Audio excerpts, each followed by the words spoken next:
The business has just taken off. They've had tremendous growth. They have a lot of retained earnings, and they're not really sure where to put it, or are they putting it in the right places? Do they know the impact if they're putting all those dollars into taxable investments, and what's the impact later?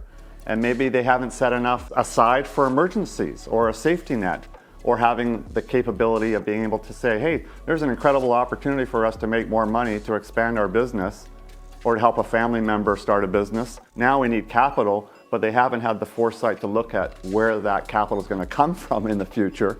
So we help them figure out a way to make sure that that capital is. Because I know in the past, before I got into this industry, that Michelle and I would see an opportunity come to our life, and unfortunately it would just float by because we didn't have the ability to just say, yeah, we need X amount of money right now without relying on someone else to make that goal a reality. And that's what I love every morning when I get up, is when I know that a client has texted me or sent me a photo or sent me a quick email or we chat. Stephen, I was able to do this. I was able to do that. Thank you so much. And that means a lot to me when I can see our clients getting success